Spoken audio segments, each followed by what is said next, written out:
Caros irmãos da Igreja Presbiteriana Ebenezer de São Paulo, graça e paz.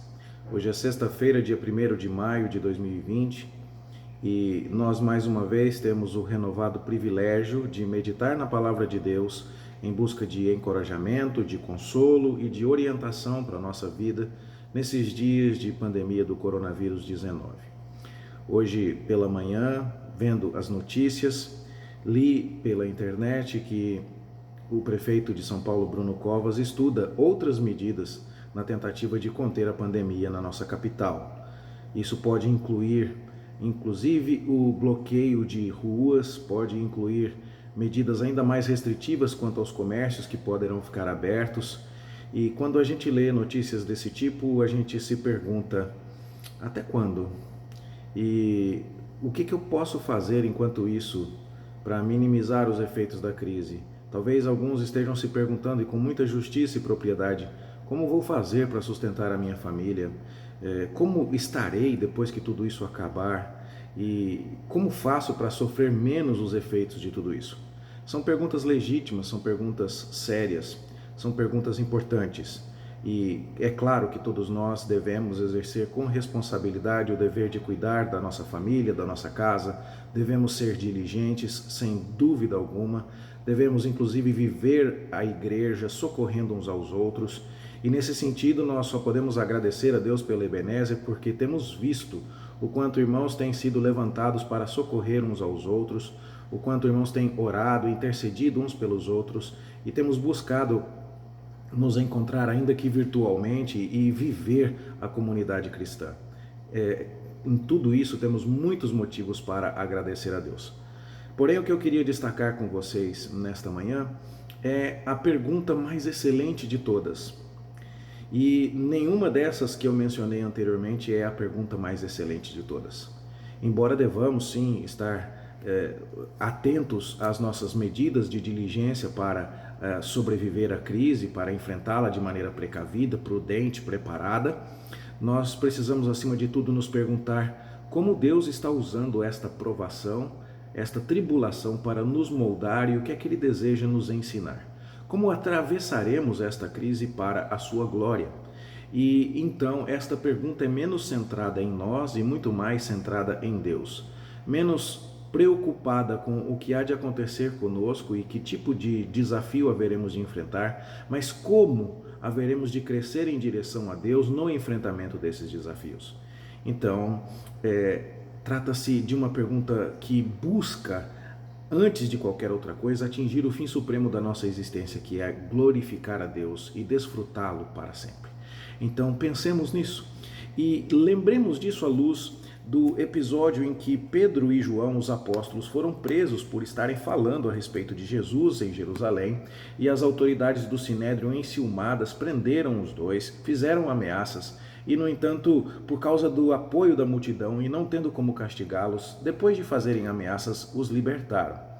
E o texto de Atos, capítulo 4, verso 23, em seguida, diz o seguinte: uma vez soltos, aqui falando de Pedro e João, procuraram os irmãos e lhes contaram quantas coisas lhes haviam dito os principais sacerdotes e os anciãos.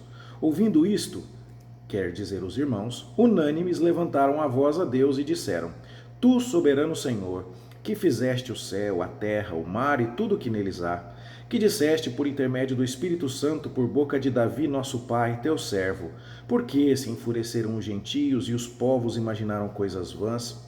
Levantaram-se os reis da terra e as autoridades ajuntaram-se a uma contra o Senhor e contra o seu ungido, porque verdadeiramente se ajuntaram nesta cidade contra o teu santo servo Jesus, ao qual ungiste, Herodes e Pôncio Pilatos, com gentios e gente de Israel, para fazerem tudo o que a tua mão e o teu propósito predeterminaram.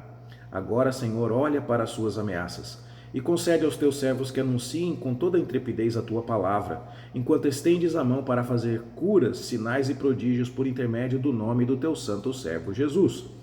Tendo eles orado, tremeu o lugar onde estavam reunidos. Todos ficaram cheios do Espírito Santo e com intrepidez anunciavam a palavra de Deus. Aqui, meus irmãos, o que eu gostaria de destacar é o seguinte: Pedro e João foram presos, receberam ameaças e procuraram os irmãos. E quando foram recebidos pela igreja, o foco desta recepção não foi o consolo daqueles pobres 2 discípulos, apóstolos, que haviam sido maltratados. O foco daquela recepção foi: Deus tem tudo sob controle e ele cumpriu em Cristo as profecias do Antigo Testamento. E agora os discípulos estavam fazendo exatamente aquilo que Cristo lhes havia incumbido de fazer. E então a oração se torna muito diferente. Você não vê uma oração que diga assim: Senhor, consola o coração de João, trata as feridas emocionais de Pedro, ajuda-os a superarem o trauma desta prisão.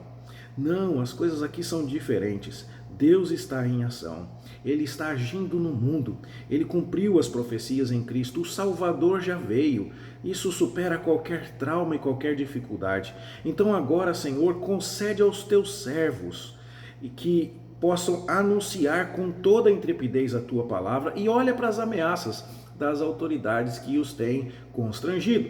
Ou seja, os discípulos estão muito mais preocupados em fazer a vontade de Deus no meio da crise e em glorificar a Deus no meio da crise do que em serem poupados dos efeitos da crise. Recentemente fiz um curso de aconselhamento ministrado por americanos, onde um dos preletores falava a respeito de um curso que ele deu na África. E ele dizia que o nível de experiência e de expectativa de vida dos africanos era muito diferente dos americanos, o que nós sabemos que é óbvio, as duas realidades são muito distantes. Mas ele dizia que ficou envergonhado porque um africano chegou a ele e disse: vocês americanos costumam orar pedindo que Deus tire a crise de vocês. Nós africanos costumamos orar pedindo que Deus nos ajude a enfrentar a crise e a aprender com a crise. Esta é a grande pergunta. Nós vamos nos concentrar aqui em pedir a Deus que apresse os dias de pandemia para que eles acabem logo. Eu creio que esse não é um pedido ilegítimo, mas certamente esse não é o melhor pedido. Nós vamos agora pedir a Deus que nos poupe de todas as tribulações e que não nos deixe acontecer nada de mal. Bom, eu creio que esse também não é um pedido impossível, mas certamente não é o melhor pedido. O melhor pedido aqui é: Senhor Deus, ajuda-me a aprender aquilo que o Senhor deseja me ensinar nesta pandemia. Ajuda-me a mudar naquilo que eu preciso ser moldado por Ti.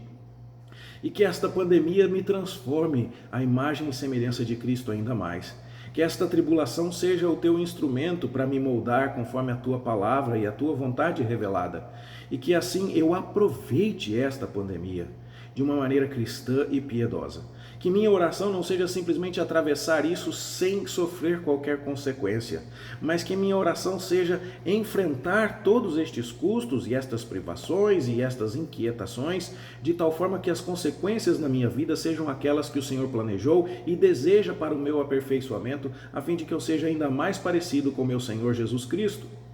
Note que os discípulos oraram e saíram para fazer a vontade de Deus. O lugar onde eles estavam tremeu, mas ninguém ficou concentrado neste efeito especial de tremor do local. Não, eles saíram e, cheios de intrepidez, pelo Espírito Santo, anunciavam a palavra de Deus. A grande questão é: o mundo está enfrentando muitas lutas. Existem dificuldades com as quais nós temos que lidar. Como vamos orar? Repito, não é ilegítimo que oremos pedindo o pão nosso de cada dia. Não é ilegítimo que oremos pelos nossos familiares, que inclusive peçamos a Deus a cura dos enfermos, que peçamos ao Senhor misericórdia sobre nossa vida. Esse não é um pedido ilegítimo, é muito importante dizer. Mas o pedido mais importante é: como vamos fazer o que Deus quer no meio das lutas? Como vamos glorificar a Deus no meio da dificuldade? Como vamos viver o máximo do Evangelho, o máximo da fé, a plenitude do nosso chamado em dias de pandemia? É hora então de perguntarmos a Deus em primeiro lugar: como o Senhor deseja que eu viva? O que o Senhor deseja que eu faça? O que o Senhor quer trabalhar na minha vida? O que o Senhor deseja me ensinar? Como o Senhor deseja me moldar? E assim vivermos para a glória de Deus. Nesse sentido, meu irmão, entenda-me muito bem. Por favor, o meu desejo é que você saia desta pandemia melhor. Talvez você saia dessa pandemia empobrecido. Talvez você saia desta pandemia meio flácido, gordinho, ou então mais magrinho porque faltou a comida, ou faltou alguma provisão, ou alguma comodidade que costumava ser natural no seu estilo de vida. Talvez você saia diferente nesses aspectos, mas a minha oração é que você saia muito mais robusto na fé, muito mais próximo de Jesus, um servo de Deus mais próximo do seu Senhor. Certamente esta é a melhor oração a ser feita. Não vamos pedir a Deus simplesmente que nos livre do problema.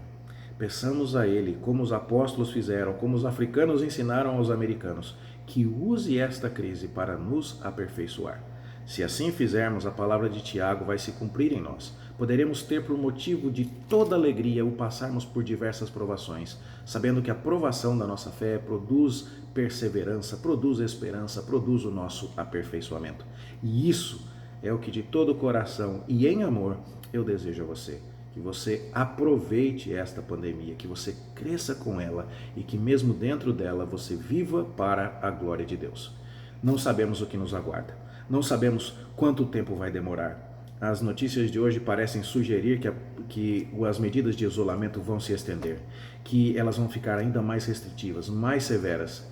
E é hora de resistirmos à tentação de olhar para esse tipo de notícia e pedirmos: Senhor, até quando? Ajuda, anda logo, abrevia, livra, poupa. E é hora de começarmos a orar: Senhor, molda-me, trabalha-me, glorifica o teu nome na minha vida, usa-me e desperta-me. Que esta seja a minha e a sua oração. Em nome de Jesus. Amém.